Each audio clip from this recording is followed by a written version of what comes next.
What you're about to hear is a first-hand account of an encounter sent to us through our website at bigfootclassified.com or the Squatch line at 878-SQUATCH. That's 878-778-2824. And now for the encounter. Hi, my name's Alan. I'm calling from central Pennsylvania.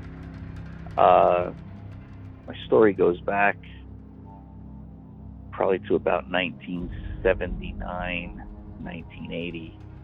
My father and I were night fishing in a local creek. It's called Fishing Creek.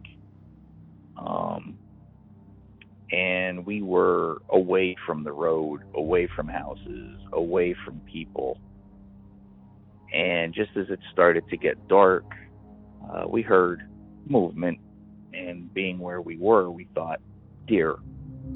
So, it was no big deal. Then after it got dark, and nobody knew where we were, we had to walk probably quarter mile, half mile up the creek where we were fishing.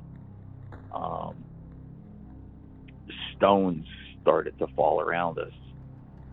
And this is before everything was big, where people said, oh yeah, Bigfoot throws stones at you and you got to watch out. And this was before anybody even knew anything about that. Then they started landing in the water right in front of us. And I'm not talking about pebbles. I'm talking about, hefty stones, like larger than softballs,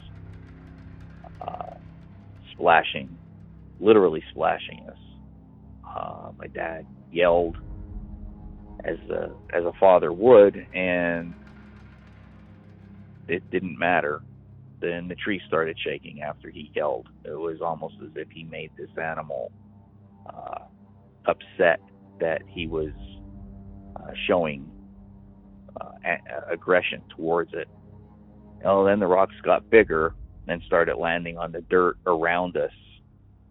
And I got scared. I was probably about 14, 15 years old at the time. And I said, Dad, let's get out of here. I don't know what this is. It doesn't make any sense. It's not kids. So we hiked it out of there quickly, and it followed us, throwing the stones in the creek, and along the creek you could hear the bushes on the other side of the creek really shaking. This was probably in July of 79, so there wasn't like a whole lot of Bigfoot sightings in Pennsylvania at that time, or at least there weren't Bigfoot sightings that were broadcast.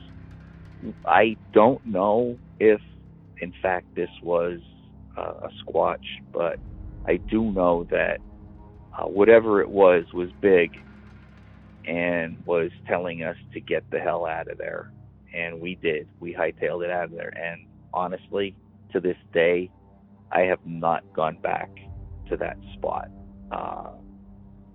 The other thing is that I didn't add, the other side of the creek from us was a very small patch of ground with trees. And then there was a sheer wall, probably 40 feet high, 30 feet high. So the stones weren't coming from the top of that.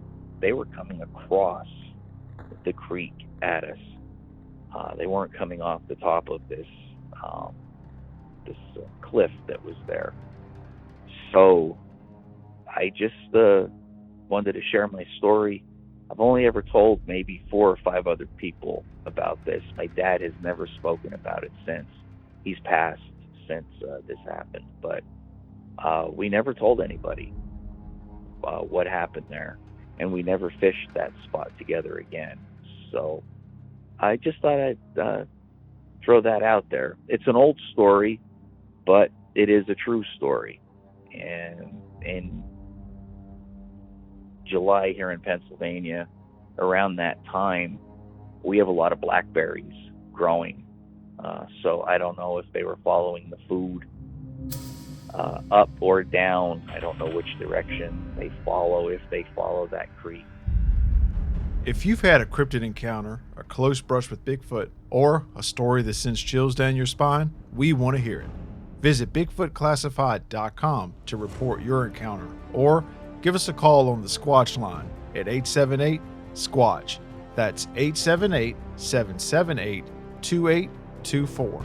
Your story might just be the next one echoing through the airwaves of Bigfoot Classified.